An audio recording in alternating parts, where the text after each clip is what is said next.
आपण पाहत आहात EDTV, बातमी अशी जिच्यावर तुम्ही ठेवणार विश्वास।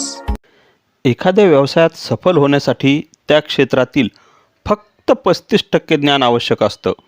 उर्वरित 65% ज्ञान हे आपल्याला कलागुणामधून विकसित करावं लागतं, मगच तो उद्योजक यशस्वी होतो, असे प्रतिपादन आंतरराष्ट्रीय बाल मस्तिष्क विकास विशेषज्ञ तथा आध्यात्मिक प्रशिक्षक रमेश परतानी यांनी केलं आहे।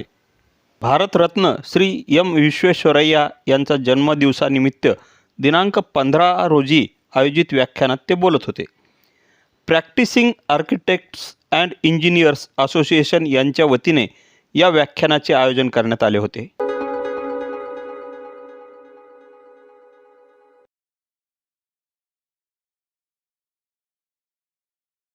सफल लोगों के नाम ले सकता हूं जो बहुत सफल है, एक्स्ट्राऑर्डिनरीली सक्सेसफुल है और बहुत दुखी है। CCD के managing director, cafe coffee day के सिद्धार्थ करोड़ों रुपए कमाए और ब्रिज पे से जंप करके नदी में आत्महत्या की। विजय माल्या, रामलिंगा राजू हमारे हैदराबाद के 6000 करोड़ कैश था उनके पास बैंक्स में, 1000 crore per year net profit थी कंपनी की और गोल्डन पीरियड जिंदगी का जेलों में बिताया। तो मैं बहुत से सफल लोगों के नाम ले सकता हूं। डेल कार्नेगी सारी दुनिया को सिखाया how to win friends and influence people. कालजयी किताबें लिखी, दुनिया के सर्वश्रेष्ठ ट्रेनर थे, आत्महत्या करके मरे। ये सब लोग सफल हैं, बहुत सफल लोग हैं और ऐसे कई और इस लिस्ट में लंबे लंबे नाम जोड़ सकते हैं आप। सफल है पर दुखी है, क्योंकि सफलता पूरी तब तक नहीं होती जब तक आप उसमें संतुष्टि का भाव नहीं ला लेते। केवल संतुष्टि भी काफी नहीं है। बिल्डिंग कंस्ट्रक्शन में काम करने वाला जो वर्कर होता है, दिन भर वो मेहनत मजदूरी करता है, रात को रेती की ढेरी के ऊपर विविध भारती के गाने सुनते हुए सीटी बजाते हुए सो जाता है, वो बहुत संतुष्ट है, सफल नहीं है। तो बिना संतुष्टि के सफलता पूरी नहीं है और बिना सफलता की संतुष्टि पूरी नहीं है। ये कॉम्बिनेशन होना चाहिए लाइफ में। तो इस विषय के ऊपर मुझे बोलने को कहा गया। तो पहली तो बात यह है कि हमारे लाइफ के बारे में हमारे को एक विजन होना चाहिए। आजकल ग्लोबलाइजेशन की दुनिया में छोटा शहर बड़ा शहर नाम की कोई चीज नहीं है, कोई लिमिट नहीं है कहां से उठ के आदमी कहां पहुंच सकता है। चाय वाला प्राइम मिनिस्टर बन सकता है, तो फिर भी पढ़े लिखे हैं, इंजीनियर हैं। तो हमारा विजन इतना छोटा क्यों होना चाहिए कि मुझे जो भी करना है यहीं पर करना है। स्टेज पर एक बैठे मेरे मित्र सुनील, जालना बहुत प्यारा है इसलिए फैक्ट्री जालना में लगाएंगे, लेकिन बिजनेस पूरी दुनिया में करेंगे। विजन ऐसा बड़ा होना चाहिए। तो पहली स्टार्टिंग पॉइंट सफलता की और संतुष्टि की है विजन। पहले सफलता और संतुष्टि को थोड़ा और गहराई से समझ लेते हैं। डेफिनेशन क्या है, सफलता की डेफिनेशन क्या है और संतुष्टि की डेफिनेशन क्या है। सफलता की डेफिनेशन चेंज होती रहती है, आप लोगों के लिए, मेरे लिए, हमें से कई लोगों के लिए। आज हमारे बैंक में अगर 10 करोड़ रुपए का बैलेंस हो तो हम अपने आप को सफल मानेंगे, राइट। मुकेश अंबानी के बैंक में 10 करोड़ रुपए का बैलेंस हो तो क्या होगा, वो अपने आप को असफल मानेगा। तो सफलता की डेफिनेशन कितने पैसे हैं इससे नहीं होती। सफलता की परिभाषा है when you get what you like, you are successful।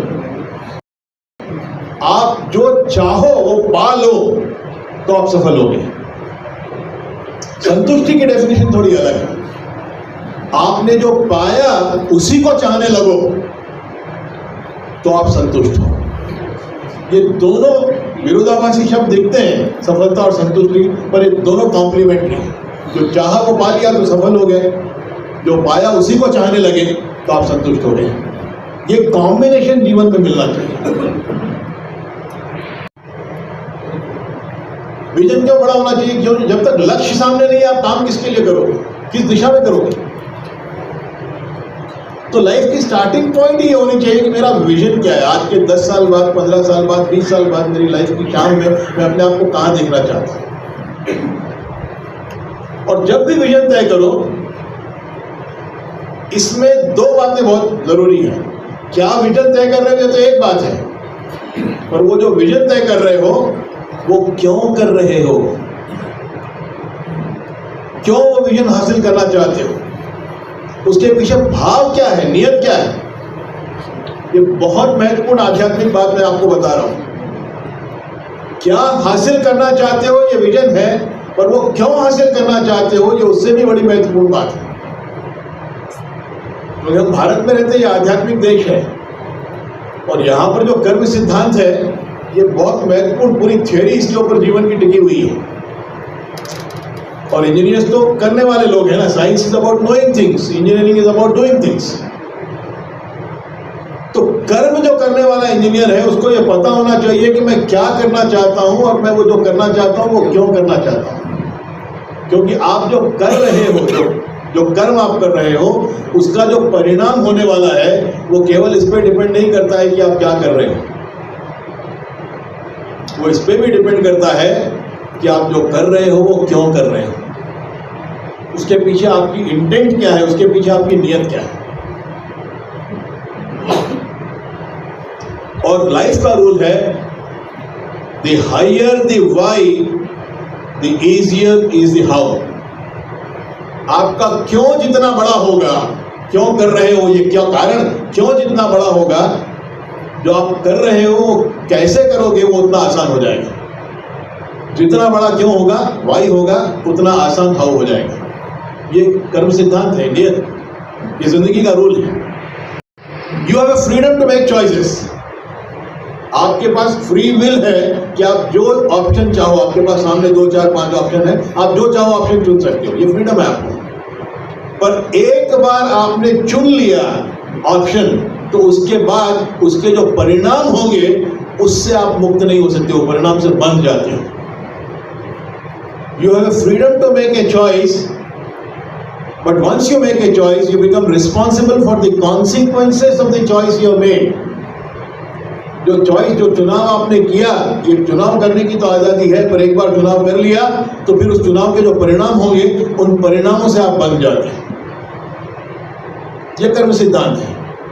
परिणाम जो होंगे वो केवल इस पर डिपेंड नहीं करते हैं कि आपने क्या चुनाव किया, आप क्या कर रहे हो, वो इस पर भी डिपेंड करते हैं कि आप जो कर रहे हो वो क्यों कर रहे हो, उसके पीछे आपकी नियत क्या है। जो आध्यात्मिक प्रश्न है, हमारी फिलॉसफी में, हमारे अध्यात्म में कर्मों का हिसाब किताब रखने वाले एक देवता है। किसी को पता है उस देवता का नाम क्या है? याद है ना? दादी नक्शे नानी से कभी सुना होगा कि कर्मों का हिसाब किताब रखने वाले?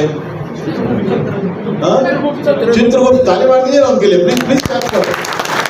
मेरे को तो पता है कि कर्मों के देवता का नाम क्या है।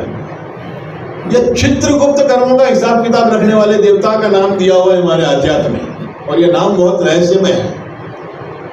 चित्र मतलब जो दिखता है, सामने दिखता है, और गुप्त मतलब जो छुपा हुआ है। आप क्या कर रहे हो ये सामने दिखता है, आप जो कर रहे हो वो क्यों कर रहे हो, उसके पीछे नियत क्या है वो गुप्त है, वो आपको पता है, आपके अलावा किसी और को पता नहीं। और जो कर्म कर रहे हो उसका जो परिणाम होगा वो केवल इस पर डिपेंड नहीं है कि आप क्या कर रहे हो, वो इस पर भी डिपेंड है कि आप जो कर रहे हो वो क्यों कर रहे हो, उसके पीछे आपकी नियत क्या है, उसके पीछे आपकी इंटेंट क्या है। सविस्तर बातमी वाचण्यासाठी आमच्या www.edtv जालना या वेबसाईटला भेट द्या किंवा प्ले स्टोअरवरून EDTV जालना हे ॲप डाउनलोड करा।